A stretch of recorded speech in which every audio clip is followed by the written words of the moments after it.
Inspirasi Ramadan di 104,3 FM SK Radio Pangkal Pinang.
Baik sahabat Eski, terima kasih banyak Anda masih bersama di 104,3 dan juga 99,8 dan alhamdulillah kita masih di program Grand Final kita ya.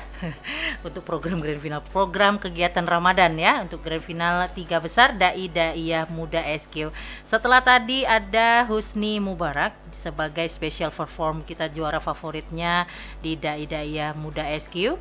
Dan saat ini ada salah satu peserta juga yang masuk dalam 3 besar.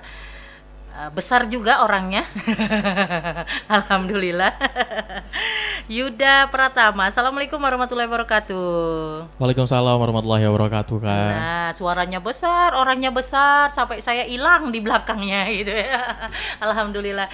Bagaimana Yuda kabarnya hari ini? Alhamdulillah ala kulli hal wa bi ni'matillah. Sehat, Kak. Sehat ya. Terus bagaimana rasanya, perasaan hatinya ini sudah masuk ke dalam 3 besar Dai Daiyah di kegiatan Ramadan SQ? Waduh, senang sekali nampaknya, Kak, karena memang banyak sekali teman-teman kita yang ikut dalam kegiatan ini, yang ingin bersyiar di jalan Allah, dan ternyata saya yang diamanatkan untuk masuk ke 3 besar ini, dan syukur alhamdulillah. Alhamdulillah ya. Terus apalagi ya saya mau tanya ya, senang sekali pasti jadi. Yuda di sekolah di mana nih sekarang?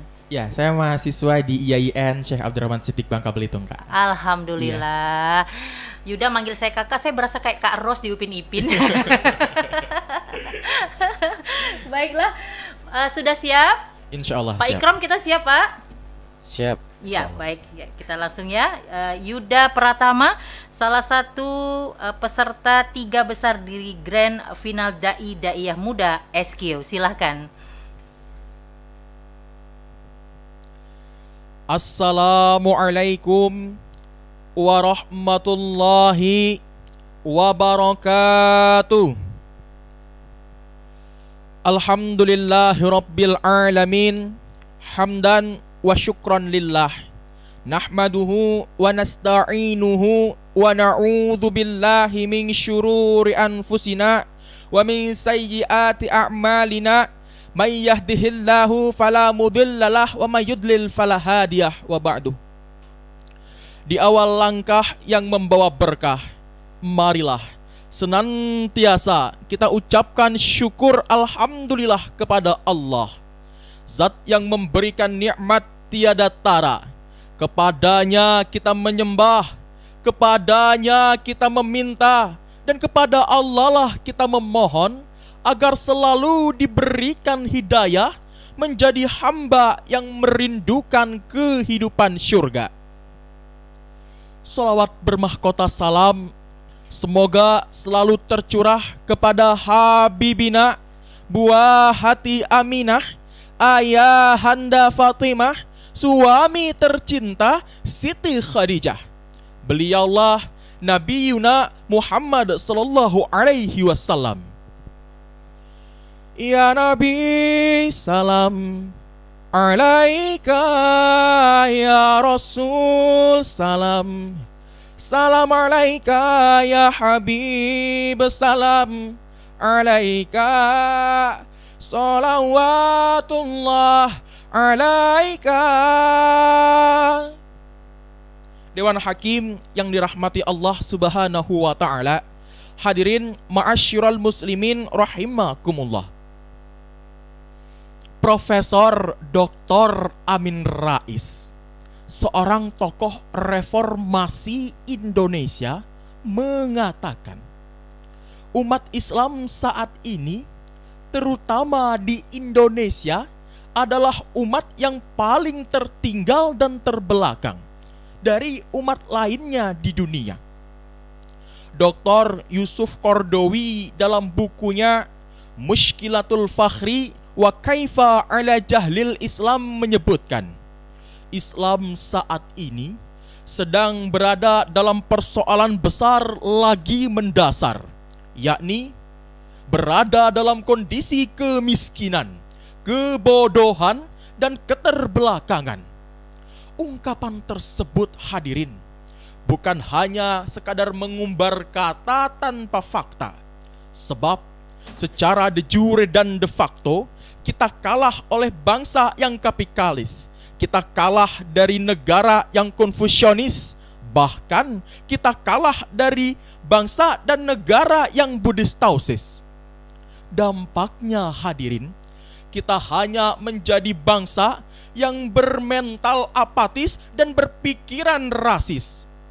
Pikirannya kotor, sifatnya diktator, mentalnya kendor, jiwanya molor. Hadirin yang berbahagia, inilah potret nyata rendahnya sumber daya manusia yang berefek langsung terhadap kondisi bangsa. Sahabat SQ dimanapun Anda berada, hadirin ma'asyiral muslimin rahimakumullah.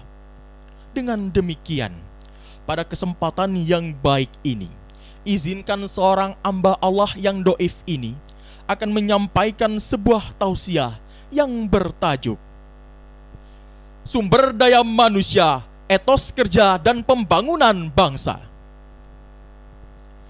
Sahabat-sahabatku yang dirahmati Allah, berlandaskan Quran surah Al-Mujadilah ayat 11, Allah berfirman,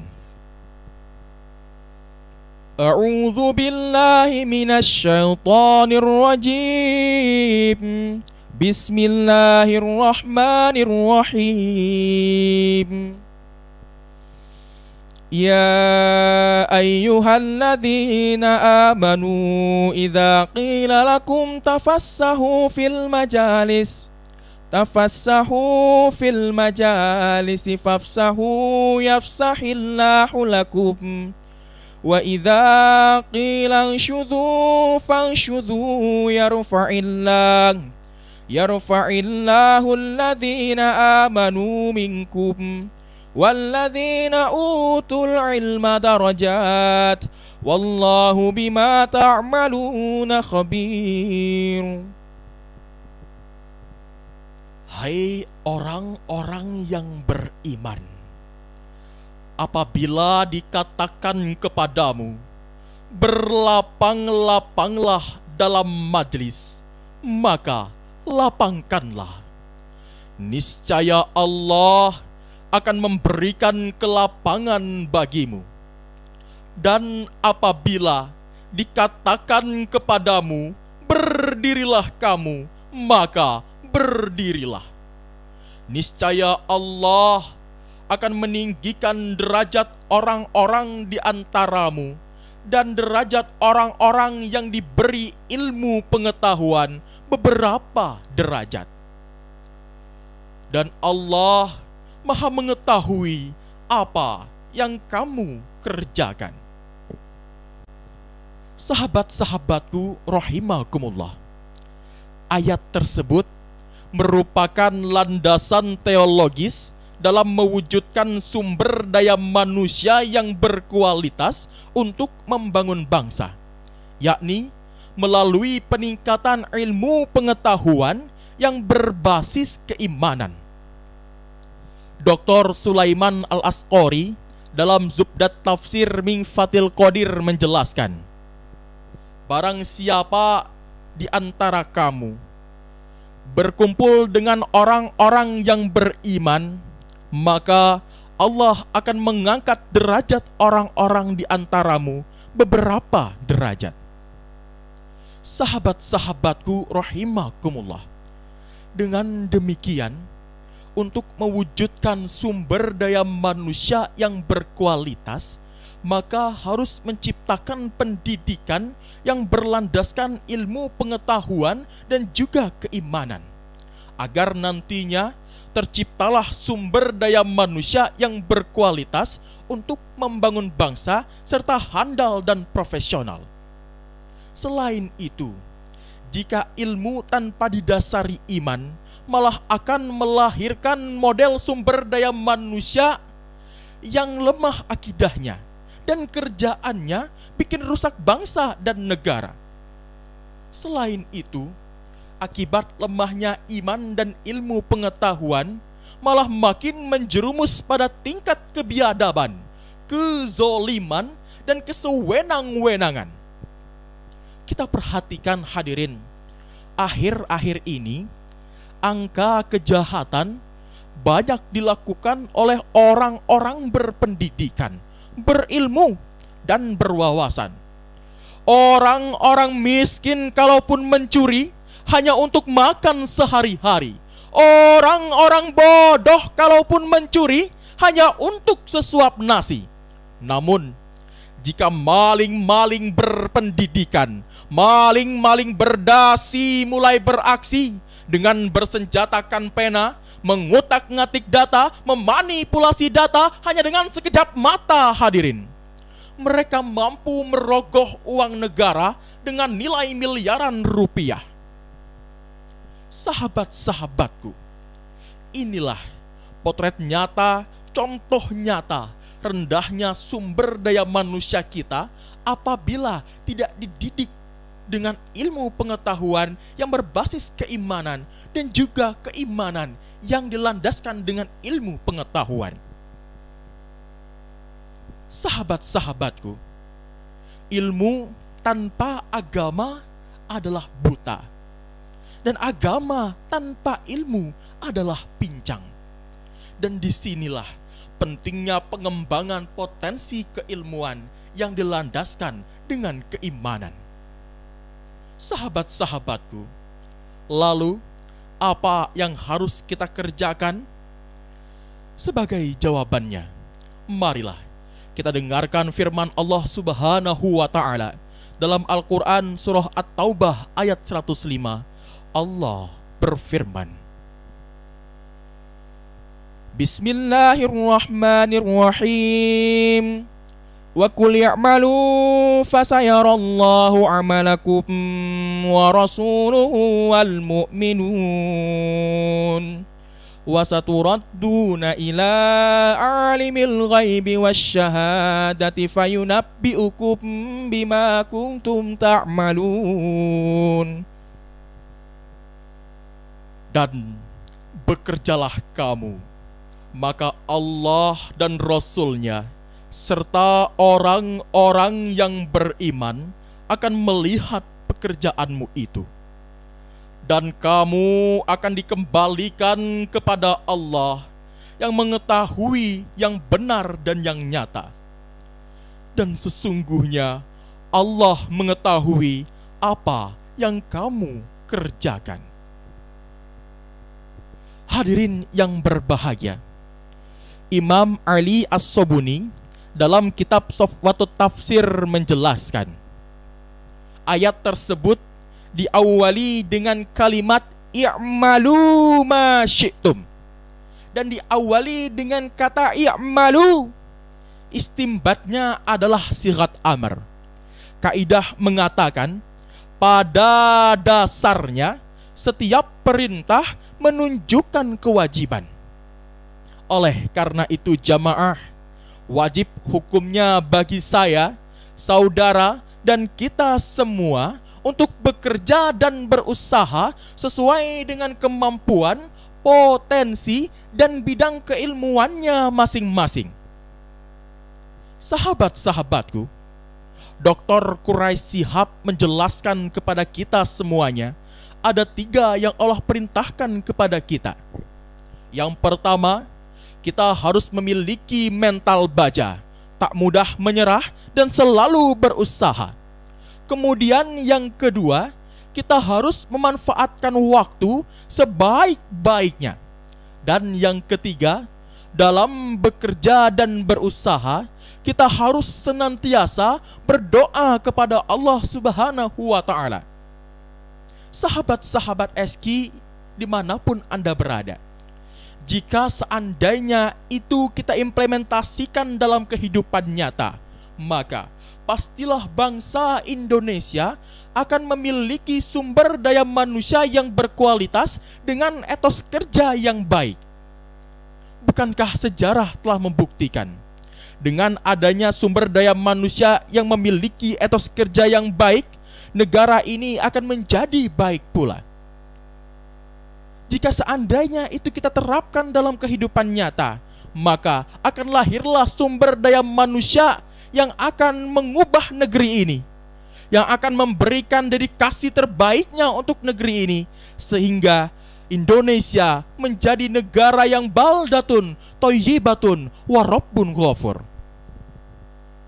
Sahabat-sahabatku rahimakumullah, bicara mengenai etos kerja, ini adalah tanggung jawab kita bersama untuk memberikan apa yang kita miliki untuk negeri ini sesuai dengan potensi yang kita miliki. Insya Allah, Indonesia akan memiliki sumber daya manusia yang baik di masa yang akan datang. Sahabat-sahabatku dimanapun Anda berada, demikianlah yang dapat saya sampaikan. Kurangnya saya mohon maaf kepada Allah, saya mohon ampun. Ke Pangkal Pinang membeli kemeja. Kemeja dibeli untuk lebaran.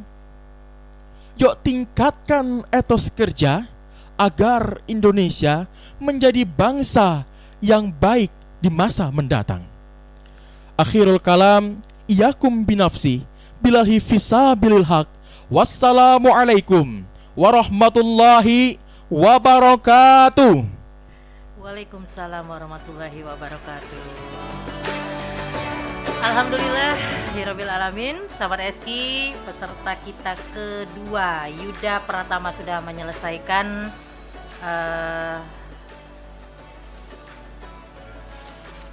tugasnya untuk saat ini. Dan baik Yuda, kita dengarkan dulu komentar dari juri kita ya, Pak Baik. Ikrom, silakan Pak. Baik, terima kasih Yuda Pratama, Ya. bagus sekali ya, santai, terukur, pokoknya nggak ada beban, ikhlas kayaknya dari dalam hati untuk memberikan kepada kita semua, tidak terpengaruh oleh lingkungan, oleh keadaan. Bismillah, menyampaikan balighu anni walau ayah. Jadi santai saja dia menyampaikannya, baik sekali, isinya juga bagus tentang etos kerja. Apalagi kita orang Bangka ini kan harus dirubah tuh mindsetnya. Dek kawan nyusah kan. Orang lain keturunan Depati Amir, Depati Bahrin, kita Depati Kawa. Nah itu harus dirubah, terutama anak-anak muda ya. Jangan Depati Kawa. Kita ini keturunan pahlawan, Depati Bahrin, Depati Amir. Iya. Para pejuang yang tidak takut kepada siapapun hanya kecuali kepada Allah. Jadi bagus sekali pilihan kata dari awal, sudah tersusun rapi, puitis banget, kayak bepantun, tapi dalam maknanya. pilihan kata bagus, ayat-ayat yang disampaikan juga kontekstual, literatur yang dibawakan juga banyak sekali ilmuwan-ilmuwan yang disampaikan. Bagus sekali, tinggal kita harus mengkayakan diri ya. Sebagaimana tema yang kamu sampaikan, etos. Etos kita juga harus kita tingkatkan dalam meningkatkan wawasan. Etos itu dari bahasa Yunani ya. Dia sama akar katanya dengan etika. Orang yang punya etos, dia pasti punya etika, punya akhlak, punya sopan santun baik terhadap diri sendiri, akhlak kepada dirinya sendiri, akhlak kepada orang tua, kepada masyarakat maupun kepada lingkungan. Kalau orang nggak punya etika, dia nggak punya etos, baik etos kerja maupun etos untuk kemajuan bangsa maupun etos untuk kemajuan diri kita semua, terutama generasi muda. Bangsa ini ke depan adalah di tangan-tangan Anda. Tumbuhkan etos Anda berlandaskan etika yang baik, terutama etika agama maupun etika sosial. Demikian dari saya. Terima kasih Pak Ikram, sudah dikomentarkan oleh juri kita ya, Yuda Pratama. Semoga hari ini hari yang terbaik untuk Yuda Pratama ya, insya Allah. Dan yang pasti terima kasih sudah berpartisipasi di acara Ramadan SQ untuk Dai-Daiyah. Ya. Baik, sahabat SQ jangan kemana-mana, tetap bersama di 104,3 dan 99,8. Yuda boleh kembali. Assalamualaikum warahmatullahi wabarakatuh.